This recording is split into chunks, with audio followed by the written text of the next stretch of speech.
Hey everyone, today I'm going to show you how to complete the 2026 to 2027 FAFSA step by step. So this is a quick walkthrough so you know exactly what to click and what to expect when filling it out.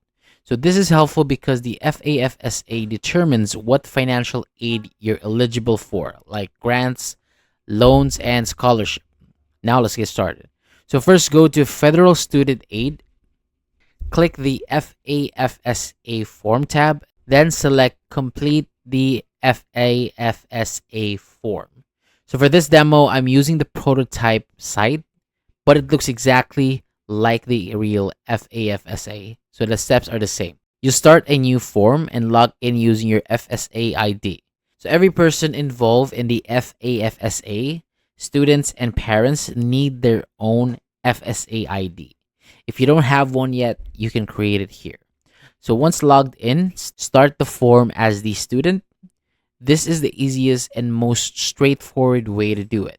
So before you begin, it helps to have your 2024 tax information ready, since that's what this FAFSA uses.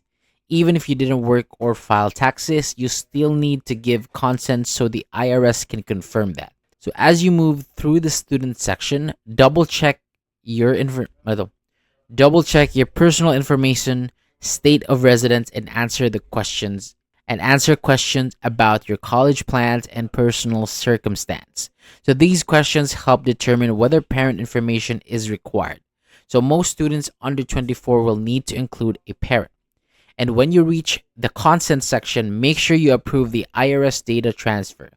If you decline, you won't be eligible for financial aid. And after that, you'll answer basic question about income and assets.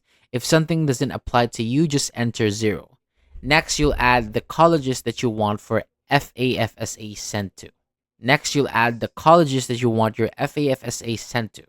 You can search by school name or enter a school code, and you can list up 20 schools.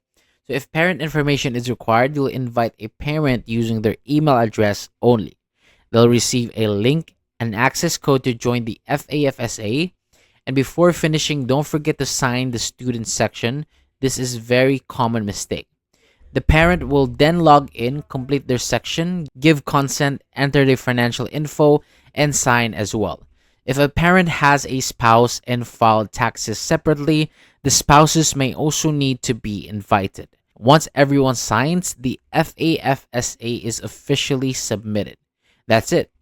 Your FAFSA will be processed in a few business days, and you'll receive your student aid index by email. So schools will then use that information to create your financial aid offer once you're submitted. So thank you so much for watching. If this video helped you out, hit the subscribe button for more simple step-by-step guides like this.